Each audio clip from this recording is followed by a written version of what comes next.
More than 100 feet beneath Michigan's Keweenaw Peninsula, a miner drove his drill into solid rock and struck something unexpected. It wasn't another vein of copper, it wasn't natural stone. It was wood, ancient wood, dark, waterlogged timber that had been buried so long it crumbled at the touch. Beside it lay smooth stone hammerheads, unlike anything used in 19th-century mining. Whoever had left them there had carved into the same bedrock thousands of years before steam engines, dynamite, or steel drills ever reached the copper country. For the men underground, discoveries like this were astonishing, but they weren't unusual. Throughout the second half of the 19th century, miners across Michigan's Keweenaw Peninsula repeatedly broke into ancient workings while chasing rich copper lodes. They uncovered abandoned pits, prehistoric timber, stone tools, and enormous masses of native copper that earlier miners had almost, but not quite, managed to remove. Most of those discoveries never became newspaper headlines. Some appeared briefly in geological reports. Some were mentioned in engineering journals.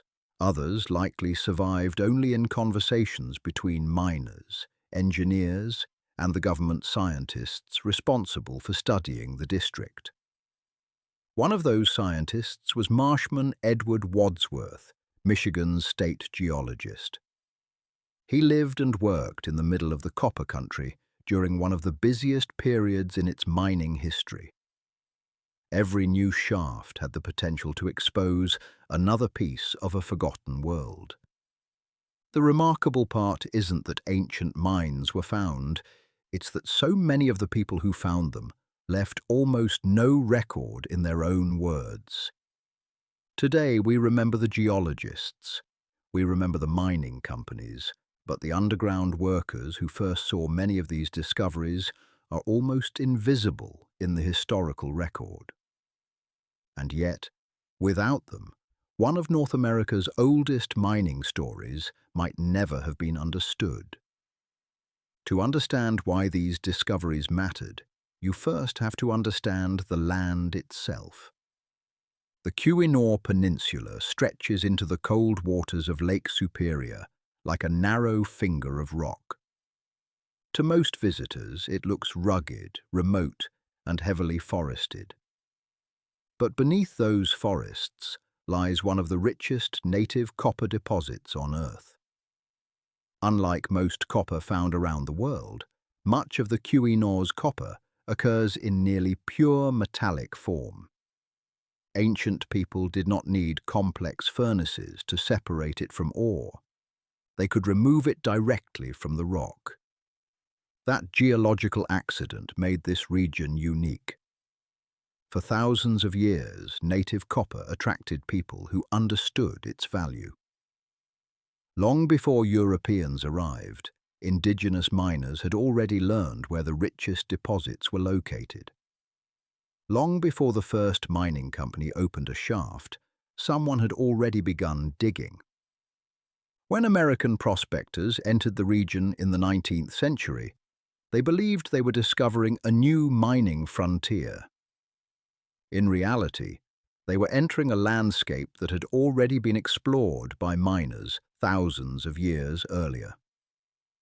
Many of the richest copper deposits later developed by industrial companies had first been identified where ancient workings already existed near the surface.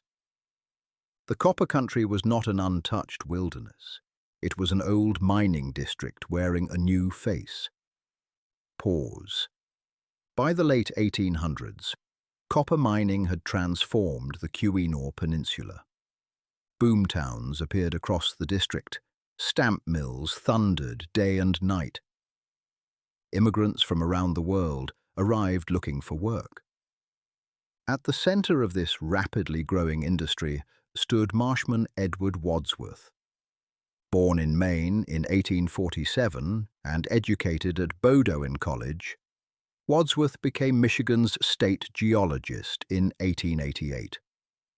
At the same time, He also served as president of the Michigan Mining School in Houghton, today known as Michigan Technological University. That combination of roles placed him in an extraordinary position. He was not an occasional visitor sent to inspect the mines. He lived there. He worked with mining engineers.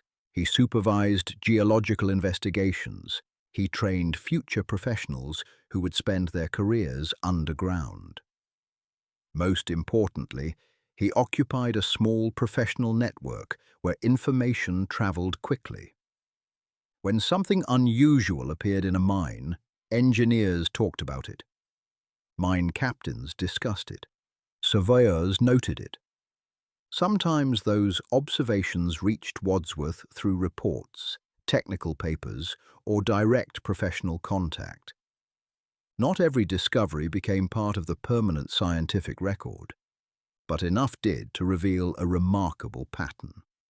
Modern miners kept running into evidence of much older miners. The earliest industrial miners were searching for profit. Instead, they kept uncovering history. One of the best documented examples came in 1850. Samuel O. Knapp, working for the Minnesota Mining Company, uncovered an ancient pit 26 feet deep. Inside rested an enormous mass of native copper, supported by decayed oak timbers. The wood had deteriorated so completely that observers compared its texture to peat. It was obvious this was not a modern excavation. Someone had removed the surrounding rock, built wooden supports, freed the copper, and then left it behind centuries, or perhaps millennia, before. That same year, the geologist Charles T. Jackson documented another ancient working where earlier miners had already stripped copper from a productive vein. The evidence was unmistakable. Modern companies were not always the first to find the metal. Sometimes they were following in the footsteps of people whose names had long since been forgotten. Similar discoveries continued throughout the 19th century. Large copper masses resting on ancient wooden supports. Stone hammerheads buried beneath untouched layers of earth. Ancient pits hidden beneath mature forests. Every new report strengthened the same conclusion. The Keweenaw Peninsula had once supported a vast prehistoric mining industry. The obvious question was how? How could people without steel tools mine so much copper? The answer lay in a remarkably effective technique, now known as fire setting. Ancient miners built large fires against exposed bedrock. Hours later, they poured cold water onto the heated stone. The sudden temperature change fractured the rock, creating cracks around the copper. Then came the hardest part. Using heavy hammerstones, they gradually broke away the loosened rock until the metal could be freed. It was slow, demanding, and physically exhausting. Yet generation after generation repeated the process. Some pits eventually reached impressive depths. Others stretched across broad sections of exposed bedrock. Taken together, they represented centuries of accumulated labor. This was not occasional collecting. It was organized mining on a remarkable scale. By the time government geologists began studying the district seriously, thousands of ancient pits had already been identified across the Keweenaw Peninsula and nearby Isle Royale. The more researchers documented them, the clearer one fact became. These ancient miners had known exactly where the copper was, and in many places, modern industry had simply rediscovered what indigenous miners had already found long before. But another mystery soon emerged. If prehistoric people extracted so much copper, where did it all go? That question would become one of the most enduring puzzles in North American archaeology. And the answers would force scientists to rethink everything they believed about the continent's oldest metalworkers. The deeper scientists investigated the copper country, the more extraordinary the story became. At first, the ancient pits were treated as isolated curiosities. Then they became a pattern. Eventually, they became undeniable. Researchers realized they were looking at one of the oldest large-scale mining traditions in North America. But there was still one question no one could answer. Who had built it? For much of the 19th century, many scholars believed achievements this impressive could not have belonged to the ancestors of the indigenous peoples still living around Lake Superior. Instead, they proposed what became known as the lost race theory. According to that idea, some mysterious civilization had mined the copper before disappearing completely. It was a convenient explanation. It allowed impressive engineering to be admired without recognizing the people whose descendants still lived on the land. But as archaeology became more scientific, that theory began to fall apart. Every new excavation pointed in the same direction. The stone hammerheads recovered from ancient pits matched indigenous tool traditions. Copper spear points, fish hooks, awls, knives, and ornaments found across the Great Lakes shared the same manufacturing techniques. There was no evidence of foreign mining technology, no evidence of a vanished European colony, no evidence of some forgotten empire. Instead, everything pointed toward indigenous miners who had mastered the region's unique geology thousands of years earlier. Modern archaeology now recognizes this tradition as part of the old copper tradition, one of the earliest known metalworking cultures in North America. That conclusion completely changed the story. The ancient miners were no longer mysterious strangers. They were indigenous people who understood the copper country better than anyone who came after them. During Wadsworth's lifetime, researchers could describe the mines. They could map the pits. They could collect hammerstones and copper tools. But they had no reliable way to determine their age. That changed during the 20th century. The development of radiocarbon dating transformed archaeology. Organic material associated with ancient mining could finally be tested scientifically. The results surprised almost everyone. Some mining activity dated back roughly 7,000 years. That meant people around Lake Superior were extracting copper thousands of years before the Roman Empire. Thousands of years before the Vikings crossed the Atlantic. Even before many of the world's most famous ancient monuments had been completed. The copper country suddenly became one of the oldest known centers of metalworking on the continent.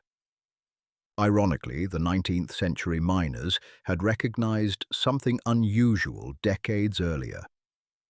They did not know the age of the workings, but they understood they were breaking into something unimaginably old.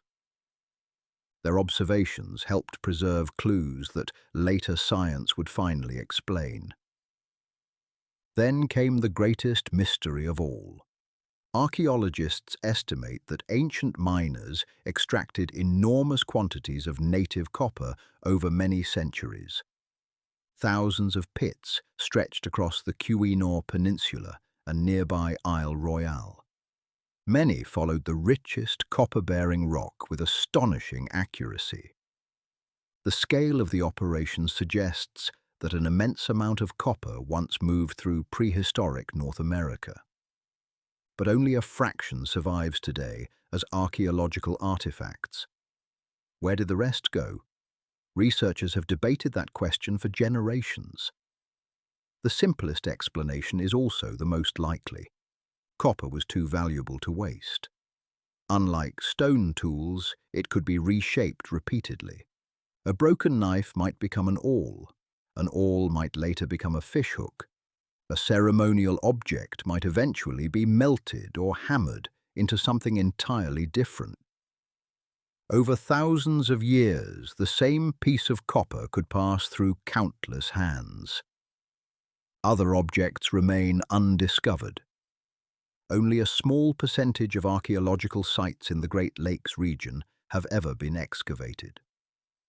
New discoveries continue to emerge from forests, riverbanks, wetlands, and construction sites. Each one reminds researchers how incomplete the archaeological record still is. That uncertainty has encouraged more sensational explanations. Some writers have argued that Lake Superior copper crossed the Atlantic and supplied Bronze Age Europe. It is an exciting idea, but excitement is not evidence. Despite decades of investigation, archaeologists have found no convincing proof that ancient European miners operated in the Keweenaw Peninsula, or that large-scale transatlantic copper trade explains the missing metal. The archaeological record consistently points toward indigenous mining, indigenous craftsmanship, and indigenous trade networks across North America. The mystery is genuine. The evidence simply does not support every proposed answer. While archaeologists debate ancient trade routes, another question deserves attention. Who first recognized that modern mines were cutting into ancient ones? The answer is surprisingly simple. The workers underground, Cornish miners, Finnish miners, Irish miners, French-Canadian miners, men who spent 12-hour shifts drilling through rock by lamplight. They were often the first people in thousands of years to see ancient hammerstones exactly where earlier miners had left them. They saw timber preserved beneath untouched layers of earth. They saw abandoned excavations disappearing into darkness. Most were not trained historians. Most were not archaeologists. But they understood enough to know they were looking at evidence of another mining world. Unfortunately, their observations rarely became formal history. The people who held the lamps rarely wrote the reports. Instead, their discoveries usually entered the historical record through someone else. A geologist, mining engineer, company official, visiting scientist. Their voices became second-hand, not because they lacked knowledge, but because working miners were rarely asked to write history. There is another reason the story feels incomplete. Much of the documentary record simply did not survive.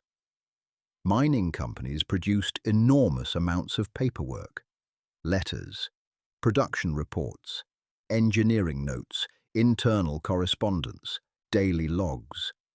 Over decades, companies merged, closed, relocated, and reorganized. Many business records were discarded because no one imagined they would someday matter to historians. The Michigan Geological Survey experienced its own changes. Leadership shifted, funding changed, administrative priorities evolved. When Wadsworth resigned in 1893, whatever informal knowledge had circulated through conversations, inspections, and professional meetings largely disappeared with the people who carried it. Historians are left with published reports, engineering journals, government documents, newspaper articles, archaeological discoveries. But the countless ordinary conversations that must have taken place underground are mostly gone. That absence matters, because history is often shaped as much by what survives as by what is lost. So what did the Keweenaw copper workers actually know? Probably more than we can ever recover completely. They knew where modern mining intersected ancient workings. They recognized timber that did not belong to their own mines. They found stone hammerheads abandoned thousands of years earlier. They saw enormous copper masses that ancient miners had almost managed to remove. And through their discoveries, they helped reveal one of North America's oldest mining traditions. The geologists deserve enormous credit. Without men like Marshman Edward Wadsworth, Charles Whittlesey, Charles T. Jackson, and many others, much of this evidence might never have entered the scientific record. But the story belongs to more than the scientists. It also belongs to the workers whose daily labor uncovered the clues. History remembers the published reports. It remembers the geological surveys. It remembers the mining companies. Yet the men who first stood in the darkness, looking at a stone hammer left behind thousands of years before, remain almost anonymous. Perhaps that is the greatest mystery of all. Not where every piece of copper went, not why the ancient mines were abandoned, but why the people who helped reconnect modern science with that forgotten world became little more than passing names, or no names at all. The forests of the Keweenaw still hide ancient pits. Archaeologists are still making discoveries. Researchers are still asking new questions, and every new find reminds us that the copper country was never simply an industrial landscape. It was a place where thousands of years of human history lay stacked one beneath another, waiting for someone to notice. Sometimes the greatest discoveries are not made by the people who write the books. Sometimes they are made by ordinary workers carrying a lamp into the darkness. If you enjoyed this documentary, subscribe for more true stories drawn from geological surveys, archaeological research, government records, and historical archives. Because the next forgotten chapter of history may still be waiting beneath our feet.